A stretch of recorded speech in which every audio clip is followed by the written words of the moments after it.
से अब यहाँ स्टार्ट होते ही हम राजस्थान के अंदर एक राजा के बहुत ही बड़े पैलेस को देखते हैं, जिस पैलेस के अंदर एक बहुत ही बड़ी पार्टी हो रही होती है। अब इसी पैलेस का जो राजा होता है उसके पास बहुत सारे पैसे होते हैं, लेकिन उन्हीं सारे पैसों में बहुत सारा इलीगल पैसा भी होता है जिसे इस राजा ने कई सारे गलत काम करके कमाए होते हैं। और आज के दिन इस राजा को ये टिप मिली होती है कि आज उसके घर पर छापा पड़ने वाला है और उसके पैलेस पर छापा और कोई नहीं बल्कि अमेय पटनायक मारेगा। और इसीलिए अमेय पटनायक के डर से वो अपने सारे ब्लैक मनी को अपने एक आदमी के जरिए पैलेस से बाहर भिजवा देता है, जिसके बाद राजा का वो आदमी उन सारे पैसों को ट्रक में डलवा के दूर ले जाने लगता है। अब इसी टाइम पर अमेय पटनायक अपनी टीम के साथ सीधा पैलेस पहुंचता है और वहाँ पर वो गेट के गार्ड्स को गेट खोलने को कहता है ताकि वो पैलेस के अंदर छापा मार सके। लेकिन दोस्तों हम ये देखते हैं कि जब अमेय पटनायक अपनी टीम के साथ पैलेस के अंदर आता है तब उसके रेड मारने से पहले राजा के सारे आदमी उन पर बंदूक और हथियार तान देते हैं, जिसके बाद ही अमेय पटनायक की पूरी टीम वहाँ पर आगे नहीं बढ़ती और चुपचाप पैलेस से निकल के चली जाती है। अब ये देखकर पैलेस के राजा को ऐसा लगता है कि उसने अमेय पटनायक और उसकी पूरी टीम को डरा दिया है और शायद इसीलिए उसके डर के मारे अमेय पटनायक वहाँ से भाग गया है। लेकिन दोस्तों एक्चुअली में पटनायक वहाँ से डर के नहीं भागता है, बल्कि असल में उसे पता लग गया होता है कि पैलेस के राजा ने अपने दूसरे आदमी के जरिए अपने सारे ब्लैक मनी को कहीं और निकलवा दिया है। और इसलिए अमेय पटनायक जल्दी से अपनी टीम को लेकर सीधा वहाँ पर जाता है और वहाँ पहुंचकर राजा के पैसों से भरे सारे ट्रक्स को सीज कर लेता है और राजा के उस आदमी को पकड़कर सीधा अपने ऑफिस लेकर आता है। अब पटनायक के ऑफिस आने के बाद राजा का वो आदमी उसे रिश्वत ऑफर करता है और वो अमेय पटनायक से कहता है कि वो राजा के इन सारे ब्लैक मनी को छोड़ दे और इसके बदले में वो उसे 2-4 लाख रुपए दे देगा। लेकिन उसकी बात सुनकर अमेय पटनायक कोई रिएक्शन नहीं देता है और इसीलिए राजा का वो आदमी पैसे बढ़ाते बढ़ाते 10 लाख तक ले जाता है एंड वो अमेय पटनायक को 10 लाख रुपए ऑफर करता है। लेकिन इसके बाद अमेय पटनायक उससे 2 करोड़ रुपए मांगता है और वो राजा के आदमी से कहता है कि अगर राजा को अपना सारा ब्लैक मनी वापस चाहिए तो उसके बदले में उसे 2 करोड़ रुपए देने होंगे। और अब इसके आगे हम ये देखते हैं कि राजा साहब इस ऑफर के लिए मान जाता है और वो कहीं से 2 करोड़ रुपए अरेंज करके उसे सीधा अमेय पटनायक को दे देता है और अमेय पटनायक के हाथों से अपने सारे ट्रक छुड़वा लेता है। और यहाँ मूवी की स्टार्टिंग में हमें ऐसा दिखाया जाता है कि अब अमेय पटनायक एक करप्ट ऑफिसर बन चुका है जो कि रिश्वत लेने लगा है। लेकिन दोस्तों मैं आपको बता दूं कि अमेय पटनायक ने रिश्वत क्यों लिया है इस बारे में हमें आगे पता लगेगा। अब दोस्तों इसके बाद सीन शिफ्ट होता है और हम सीधा जेल के अंदर रामेश्वर सिंह को देखते हैं जो कि बीते 7 सालों से जेल के अंदर सजा काट रहा होता है। अब यहाँ जेल के अंदर ही हमें पता लगता है कि रामेश्वर सिंह जेल के अंदर काफी टाइम से पैरोल के लिए अप्लाई कर रहा है और अब फाइनली 7 सालों की सजा के बाद उसे पैरोल दे दिया जाता है, जिसके बाद रामेश्वर सिंह जेल से बाहर आ जाता है। अब दोस्तों आप में से जो भी लोग पैरोल सिस्टम के बारे में नहीं जानते उन सबको मैं बता दूं कि जब भी किसी जेल के अंदर कोई कैदी बहुत अच्छा बिहेवियर रखता है, जेल में शांति से रहता है, किसी से लड़ाई नहीं करता है और अपने सारे कामों को भी टाइम से पूरा करता है, तब उसके अच्छे बिहेवियर को देखते हुए उसे पैरोल सिस्टम पर बाहर भेज दिया जाता है। एग्जाम्पल के लिए किसी क्रिमिनल की सजा 10 साल की है तो तब भी उसके अच्छे बिहेवियर को देखते हुए उसे 7-8 सालों में जेल से बाहर भेजा जा सकता है और इसी चीज को ही पैरोल कहा जाता है। अब दोस्तों इसके बाद सीन शिफ्ट होता है और हम इसके बाद अमेय पटनायक की लाइफ देखते हैं। हम ये देखते हैं कि पटनायक अपनी लाइफ में काफी खुश होता है और अब उसे और उसकी वाइफ को एक बेटी भी होती है जो कि 6 साल की होती है। लेकिन दोस्तों यहाँ पर हम ये नोटिस करते हैं कि जहाँ रेड के पार्ट 1 के अंदर अमेय पटनायक की वाइफ को इलियाना डिक्रूज ने प्ले किया था, वहीं पर ही रेड 2 के अंदर अमेय पटनायक की वाइफ वानी कपूर होती है। लेकिन दोस्तों यहाँ अपने घर में अमेय पटनायक अपनी वाइफ को ये बताता है कि अब उसका इस शहर से भी ट्रांसफर हो चुका है और ये चीज बताते हुए वो अपनी वाइफ को अखबार दिखाता है, जहाँ अखबार की हेडलाइन पढ़कर हमें भी ये पता लगता है कि असल में अमेय पटनायक ने राजस्थान के राजा के पैसे छोड़ने के बदले में जो 2 करोड़ की रिश्वत ली थी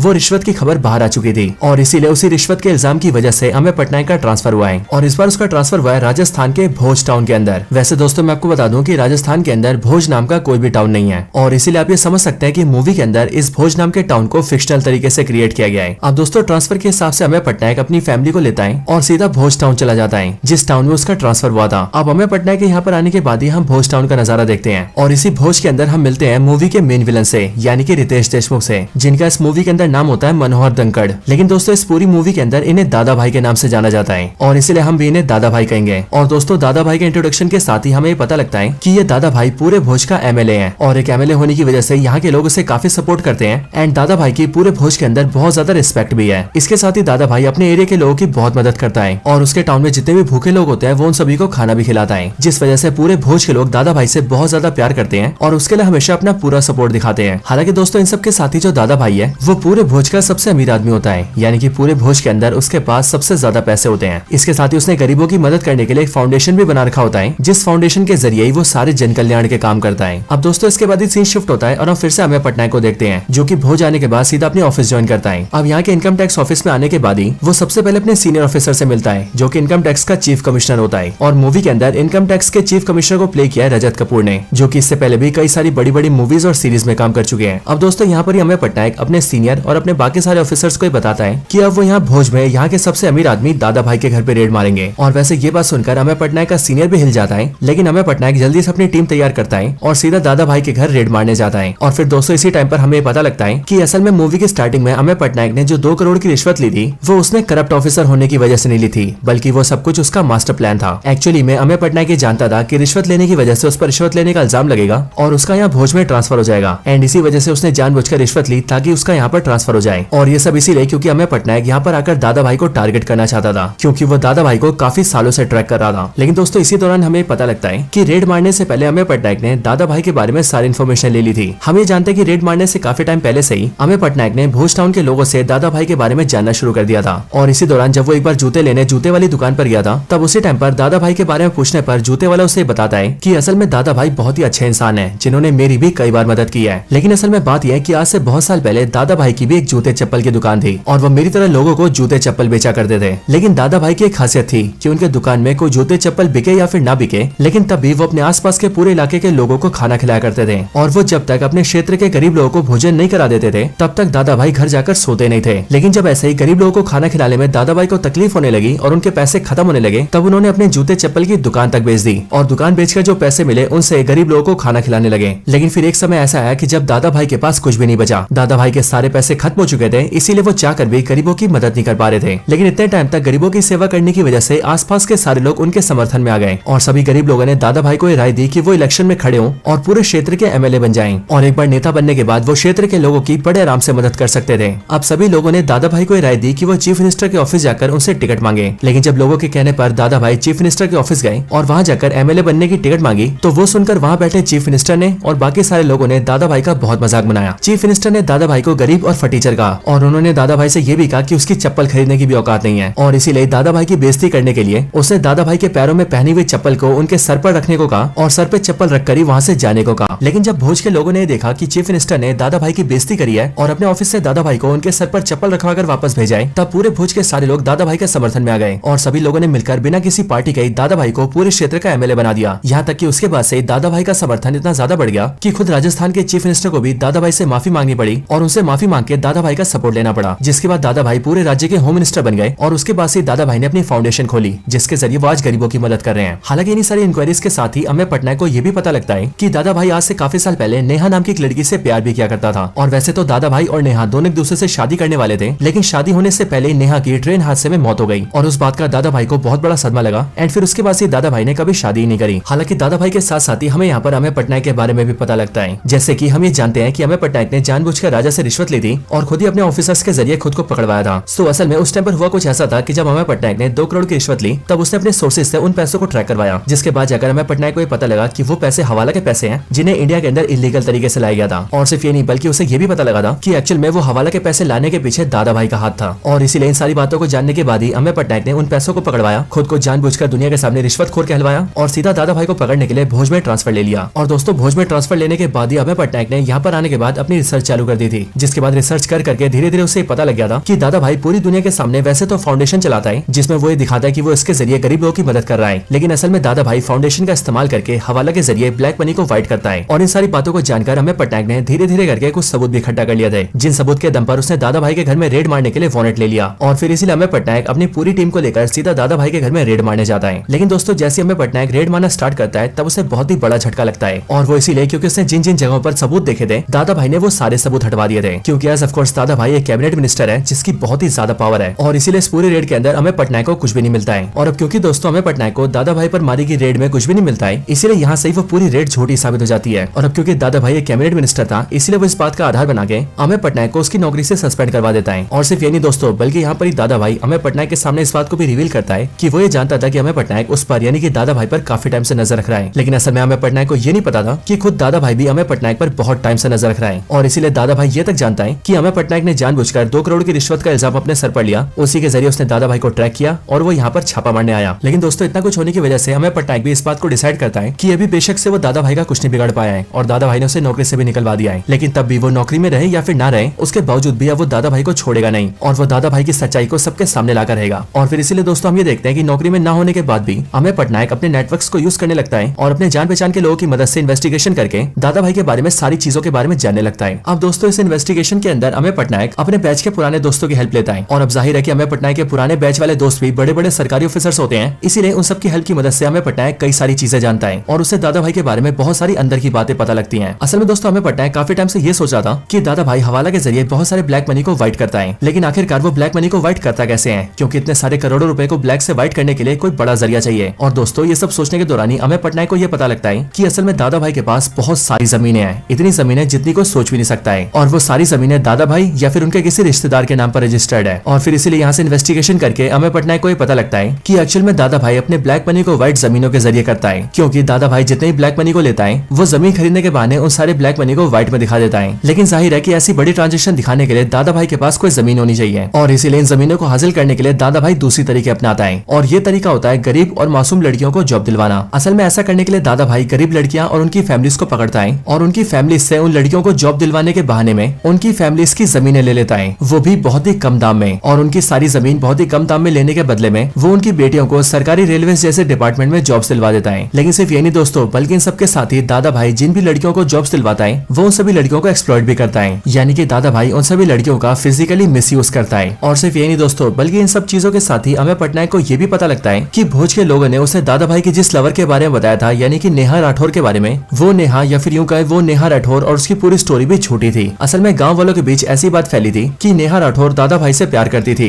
लेकिन उनसे शादी करने से पहले उसकी ट्रेन हादसे में मौत हो गई। पर दोस्तों इन्वेस्टिगेशन के अंदर अमेय पटनायक को ये तक पता लगता है कि नेहा राठौर दादा भाई से प्यार नहीं करती थी, बल्कि दादा भाई ने नेहा राठौर को भी फिजिकली मिसयूज किया था। और जब नेहा राठौर ने उसके खिलाफ जाने की कोशिश की तो दादा भाई ने उसे जान से मार दिया, और नेहा राठौर की मौत को दादा भाई ने ट्रेन हादसे का नाम दिया। अब ये सारी बातें जानने के बाद ही अमेय पटनायक बारी बारी करके उन सारी लड़कियों से कॉन्टेक्ट करता है जिन सभी लड़कियों के साथ दादा भाई ने दुष्कर्म किया था, और वो सभी लड़कियों से कहता है कि वो सब दादा भाई के खिलाफ गवाही दे दें, जिससे कि दादा भाई का साथ सामने आ सके और उसे जेल हो सके। लेकिन दोस्तों हम ये देखते हैं कि कोई भी लड़की दादा भाई के खिलाफ नहीं जाती, और वो सब के सब अमेय पटनायक का साथ देने से मना कर देती है। लेकिन दोस्तों जब सारी लड़कियां दादा भाई के खिलाफ जाने से मना कर देती हैं, तब अमेय पटनायक के दिमाग में एक आइडिया आता है, और वो ये सोचता है कि इस आइडिया के जरिए वो दादा भाई की सच्चाई सामने ला सकता है एंड उसे अरेस्ट करवा सकता है। अब ऐसा करने के लिए वो सबसे पहले दिल्ली जाकर एक लॉयर से मिलता है, जो लॉयर बहुत ही ज्यादा करप्ट होता है और पैसे लेकर कुछ भी कर देता है। और अमेय पटनायक इस लॉयर को कई सारे पैसे देता है और उससे दादा भाई के खिलाफ कोर्ट में एक PIL फाइल करवाता है, और वो इस PIL को दादा भाई के खिलाफ फाइल करवाता है, जिसमें कि ये लिखा होता है कि दादा भाई के पास जो बेशुमार जमीनें हैं वो उसने गरीब लोगों से हड़पी है। अब इधर दादा भाई को जैसे इस बात का पता लगता है कि उसके खिलाफ PIL फाइल हुई है, तब उसे ये जानकर बहुत ज्यादा गुस्सा आता है। लेकिन दोस्तों इसी टाइम पर सीन शिफ्ट होता है और हम भोज के इनकम टैक्स ऑफिस के अंदर एक नए ऑफिसर को देखते हैं, जिस ऑफिसर का नाम होता है बब्बन। और ये बब्बन ऑफिसर अमेय पटनायक की जगह आया होता है, क्योंकि आपको याद हो तो दादा भाई के घर में रेड मारने की वजह से अमेय पटनायक को सस्पेंड कर दिया गया है, और अब इसीलिए उसकी जगह बब्बन आया है। लेकिन दोस्तों हम ये देखते हैं कि बब्बन बहुत ही ज्यादा करप्ट होता है, और इसीलिए वो दादा भाई के पास जाकर उससे कहता है कि अगर दादा भाई उसे टाइम टाइम पर रिश्वत खिलाता रहेगा तो वो कभी भी दादा भाई के खिलाफ नहीं जाएगा। और इसीलिए हम ये देखते हैं कि दादा भाई भी इस बात के लिए राजी हो जाता है, और वो बब्बन को पैसे खिलाकर अपनी तरफ कर लेता है। लेकिन दोस्तों इसके बाद ही जो नया ऑफिसर होता है जिसका नाम बब्बन होता है, उसे टिप मिलती है कि भोज में दादा भाई का कोई दुश्मन है जिसके घर में बहुत सारा इलीगल पैसा छुपा हुआ है, और इसीलिए इस बात को जानते ही वो ये फैसला करता है कि ये जो दादा भाई का दुश्मन है वो उसके घर में छापा मार के पैसा पकड़ेगा, और ऐसा करके वो दादा भाई को खुश कर देगा। लेकिन दोस्तों जब वो वहाँ जाकर छापा मारता है तब उसे पता लगता है कि असल में वो जगह दादा भाई की थी, इसलिए वहाँ का सारा पैसा भी दादा भाई का था। और इसीलिए इस बात को जानते हुए जल्दी से दादा भाई के पास जाकर माफी मांगता है, जो सुनकर दादा भाई उससे कहता है कि वो आगे से कहीं छापा नहीं मारेगा। लेकिन ये सुनकर बब्बन दादा भाई से कहता है कि जहाँ भी छापा मारने के बारे में उनके डिपार्टमेंट को पता लगता है उन्हें वहाँ पर छापा मारना ही पड़ता है, और इसलिए हो सकता है कि आगे भी वो लोग कई जगहों पर छापा मारे। अब दोस्तों ये बात सुनकर दादा भाई थोड़ा सा घबरा जाता है, और इसीलिए वो सोचता है कि आगे चलकर ऐसे उसके और भी पैसे पकड़े जा सकते हैं, और इसीलिए दादा भाई भोज से अपने सारे पैसों को इकट्ठा करता है और अपने सारे ब्लैक मनी और इलीगल ज्वेलरी को वहाँ से शिफ्ट करवाने लगता है। अब हालांकि दोस्तों इस टाइम पर दादा भाई ये सोचता है कि आखिरकार ऑफिसर बब्बन को और इनकम टैक्स डिपार्टमेंट को उसकी जगहों के बारे में कैसे पता लगा, क्योंकि हो ना हो छापा मारने के लिए किसी न किसी ने तो उन्हें ये बताया ही होगा। और थोड़ी जांच के बाद दादा भाई को पता लगता है कि असल में इनकम टैक्स वालों को और बब्बन को ये सारी बातें अमेय पटनायक बता रहा है। लेकिन अमेय पटनायक को ये सारी बातें पता लग रही है दादा भाई के PA से, और वो इसीलिए क्योंकि आज से काफी टाइम पहले अमेय पटनायक ने दादा भाई के PA से मीटिंग करी और उसने PA से बातचीत करके उसका जमीर जगा दिया एंड उसे अपनी साइड कर लिया, जिसके बाद से दादा भाई के PA ने दादा भाई को पकड़वाने के लिए उसके सारे अड्डों की लोकेशन अमेय पटनायक को बताना शुरू कर दिया। अब ये बात जानते ही दादा भाई अपने PA को पकड़कर बहुत पिटवाता है एंड उसे एक जगह किडनैप करवा के रख देता है। अब हालांकि दोस्तों इसी टाइम पर हम ये देखते हैं कि अमेय पटनायक की वाइफ को यानी कि मालिनी पटनायक को भी ये पता लग जाता है कि दादा भाई ने बहुत सारी लड़कियों को एक्सप्लॉइट किया है, और इसीलिए उन सारी लड़कियों के बारे में जानने के बाद ही वो बारी बारी करके उन लड़कियों से मिलने लगती है और उन सभी को बारी बारी करके दादा भाई के खिलाफ करने के लिए राजी कर लेती है। अब हालांकि दोस्तों इन सबके साथ ही जो दादा भाई होता है उसे कोर्ट में अपनी PIL को लेकर काफी ज्यादा चिंता होती है, और इसीलिए अमेय पटनायक ने जिस वकील से बात करी थी दादा भाई सीधे जाकर उस वकील से मिलता है और उस रिश्वतखोर वकील को 5 करोड़ रुपए देता है, जिसके बदले में वकील दादा भाई से कहता है कि वो उसकी PIL को हटवा देगा। लेकिन दोस्तों इसके बाद जब कोर्ट की प्रोसीडिंग स्टार्ट होती है तब वहाँ कोर्ट में दादा भाई को ऐसा लगता है कि शायद से वकील उसकी PIL को हटवा देगा, लेकिन असल में वहाँ पर वो वकील तेज चल जाता है और वो असल में कोर्ट में PIL तो हटवाता नहीं है, बल्कि इसके साथ ही वो कोर्ट के अंदर एक रिकॉर्डिंग भी दिखाता है, जिस रिकॉर्डिंग में सभी लोग सुनते हैं कि दादा भाई ने वकील को 5 करोड़ रुपए रिश्वत दी है, और रिश्वत देखकर दादा भाई ने PIL को खत्म करवाने की कोशिश की है। और अब इसीलिए ये बात कोर्ट के सामने आने के साथ ही वकील ये भी साबित कर देता है कि दादा भाई ने गरीब लड़कियों के साथ गलत काम किया है एंड उनकी जमीनों को हड़पाए। साथ ही साथ वो ये भी साबित कर देता है कि दादा भाई ने नेहा राठौर को भी जान से मारा है। है। अब असल में दोस्तों हमें पता लगता है कि वकील इसीलिए तेज चलाए क्योंकि अमेय पटनायक ने उसे पहले से अपनी तरफ कर रखा था और उसने वकील को यह तक बता रखा था कि दादा भाई उससे मिलने की कोशिश करेगा और अपना केस हटवाने के लिए उसे पैसे भी देगा। और इसलिए यहाँ कोर्ट के अंदर वकील ने दादा भाई का साथ नहीं दिया, जिस वजह से दादा भाई के खिलाफ केस काफी स्ट्रॉन्ग हो जाता है। और फिर इसीलिए जज ऑर्डर्स देता है कि जब तक ये केस चल रहा है तब तक दादा भाई को भोज से तड़ी पार रखा जाएगा ताकि दादा भाई भोज के अंदर किसी भी सबूत के साथ छेड़छाड़ न कर सके। लेकिन दोस्तों इसके आगे हम ये देखते हैं कि दादा भाई काफी पावरफुल इंसान होता है और इसीलिए वो अपनी अप्रोच लगाकर अपने तड़ी पार को हटवा लेता है। अब दोस्तों इन सब के बाद हम पटनायक को देखते हैं जो कि सीधा जाकर अपने सीनियर से मिलता है और उनके सामने दादा भाई के खिलाफ कई सारे सबूत रखता है। और फिर पटनायक अपने सीनियर से कहता है कि वो दादा भाई के खिलाफ रेड मारने वाला है और अगर इस बार उसे रेड में कुछ भी नहीं मिला तो वो हमेशा के लिए रेड मारना छोड़ देगा। एंड इसीलिए वो चाहता है कि उसे उसकी पोस्ट पर वापस डाल दिया जाए। ये बात सुनकर उसका सीनियर मान जाता है एंड वो पटनायक को फिर से उसकी पोस्ट पर डाल देता है, जिसके बाद पटनायक जल्दी से भोज जाता है और सीधा जाकर बब्बन से मिलता है। अब दोस्तों यहाँ पर ये बात रिवील होती है कि जो बब्बन है यानी कि वो ऑफिसर जो कि पटनायक की जगह पर भोज आया होता है वो एक्चुअल में पटनायक का ही दोस्त होता है, जो कि काफी टाइम से पटनायक के कहने पर दादा भाई पर नजर रख रहा था। और इसीलिए पटनायक की नौकरी पर वापस आने के बाद ही बब्बन उसे बताता है कि एक्चुअली में दादा भाई के लोकेशंस पर रेड पड़ने की वजह से दादा भाई ने अपने सारे का सारा पैसा और सारी ज्वेलरी अपने किसी नए वाले होटल के अंदर छुपा दिया है और इसीलिए अगर वो लोग दादा भाई के उस नए होटल पर रेड मारेंगे तो उन्हें वहां से सब कुछ मिल जाएगा। अब दोस्तों ये बात पता लगते ही पटनायक अपनी टीम तैयार करता है और वो जल्दी से दादा भाई के नए होटल में रेड मारने जाता है। हालांकि इस टाइम पर हमें पता लगता है कि दादा भाई से तड़ी पार तो हट गया होता है, लेकिन वो इस टाइम पर चुनाव के काम से बाहर गया होता है। इधर पटनायक अपनी टीम के साथ मिलकर होटल में छापा मारता है, लेकिन काफी देर ढूंढने के बाद भी उसे कुछ भी नहीं मिलता है। लेकिन फिर वो जैसी होटल की दीवारों को तोड़ता है वैसे उसके अंदर से बहुत सारा सोना और कैश निकलना स्टार्ट हो जाता है। इसके साथ ही इस होटल के अंदर जितने भी बाथरूम्स होते हैं उन सब के अंदर सोने के नल लगे होते हैं और इसीलिए अमेय पटनायक और उसकी पूरी टीम मिलकर इन सारी चीजों को जब्त कर लेती है, जिसके बाद इस पूरी रेड के अंदर 500 करोड़ की प्रॉपर्टी पकड़ी जाती है और ये सारी की सारी बेनामी चीजें दादा भाई की होती है। अब दादा भाई को जैसे ये पता लगता है वैसे वो जल्दी से अपने होटल की तरफ भागता है और वो रास्ते में जल्दी से सीएम को भी फोन करता है ताकि वो सीएम से कहकर इस पूरी रेड को रुकवा सके। लेकिन सीएम दादा भाई को ये बोलकर मना कर देता है कि ये पूरी रेड सेंट्रल गवर्नमेंट के हाथ में है, इसलिए वो लोग कुछ नहीं कर सकते हैं। लेकिन ये बात जानते ही दादा भाई जल्दी से पीएम को भी फोन करता है ताकि वो पीएम से कहकर इस रेड को रुकवा सके। लेकिन हम ये देखते हैं कि पीएम दादा भाई का फोन नहीं उठाते हैं। अब ये सब देखकर दादा भाई को बहुत गुस्सा आता है और इसीलिए वो जल्दी से भोज के लोगों को उकसाता है और उन सभी को अमेय पटनायक के खिलाफ कर देता है। जिसके बाद हम ये देखते हैं कि भोज की सारी जनता मिलकर जल्दी से दादा भाई के होटल को घेर लेती है और अंदर घुसकर अमेय पटनायक को मारने की भी कोशिश करती है। लेकिन ये सारी चीजें देखकर अमेय पटनायक ने जो भी पैसे रिकवर किए होते हैं वो उन सारे पैसों को उड़ाने लगता है, जो देखकर भोज की सारी जनता उन पैसों को लूटने में बिजी हो जाती है। और इन पैसों को लौटाते हुए अमेय पटनायक अपने साथियों से कहता है कि ये पैसा असल में भोज के लोगों का ही है जिन्हें दादा भाई ने लूट लिया था और इसलिए अब ये पैसा इन सबको वापस मिल रहा है, इसलिए इन सब में कुछ गलत नहीं है। हालांकि इसके साथ ही दादा भाई ने अपने जिस पीए को किडनैप कर लिया था उसे भी उसने इसी होटल में रखा था और इसीलिए वो पीए भी अमेय पटनायक को मिल जाता है, जो देखकर अमेय पटनायक उस पीए को भी छुड़ा लेता है। हालांकि सिर्फ ये नहीं बल्कि अमेय पटनायक को यहाँ पर यह भी पता लगता है कि दादा भाई ने अपना सारा सोना नदी के अंदर छुपा रखा है और इसीलिए पटनायक जल्दी से नदी के अंदर से दादा भाई का छुपाया हुआ सारा सोना बाहर निकाल लेता है। अब ये सारी चीजें दादा भाई अपने सामने देखता है और इसीलिए उसे बहुत ज्यादा गुस्सा आता है और इसीलिए वो जल्दी से पटनायक को मारने जाता है। लेकिन उसी टाइम पर दादा भाई के सामने उसकी मदर आ जाती है और स्टोरी में यहाँ पर हमें पता लगता है कि अमेय पटनायक की वाइफ ने यानी कि मालिनी ने बारी बारी करके उन सारी लड़कियों को एक कर लिया था जिन सब लड़कियों के साथ दादा भाई ने दुष्कर्म किया था और उन सभी लड़कियों ने एक साथ मिलकर दादा भाई की माँ को सारी सच्चाई बता दी थी। और अब इसीलिए दादा भाई की माँ दादा भाई के सामने आती है एंड वो उसे उसके किए गए कामों के लिए चाटा मारती है। और अब क्योंकि दादा भाई की माँ को उसकी सारी सच्चाई पता लगी थी इसीलिए वो भी शर्म के मारे टूट जाता है और फिर इसीलिए दादा भाई अपने आप ही सरेंडर कर देता है। जिसके बाद वहाँ पर पुलिस आती है और वो दादा भाई को अरेस्ट कर लेती है। अब इसके बाद हमें सीधा जेल का सीन दिखाया जाता है जहाँ जेल में हम दादा भाई को देखते हैं और जेल के जिस सेल में दादा भाई होते हैं उसके बगल में ही वहाँ पर ताऊजी आते हैं यानी कि रेड 1 का मेन विलन रामेश्वर सिंह। और वो इसीलिए क्योंकि रामेश्वर सिंह के पैरोल की टाइमिंग खत्म हो गई थी। लेकिन यहाँ पर एक साथ मिलने के बाद ही रामेश्वर सिंह और दादा भाई दोनों ये फैसला करते हैं कि वो दोनों मिलकर अमेय पटनायक से अपना बदला जरूर लेंगे। लेकिन दोस्तों फिर इसके साथ ही ये पूरी मूवी यहीं पर खत्म हो जाती है।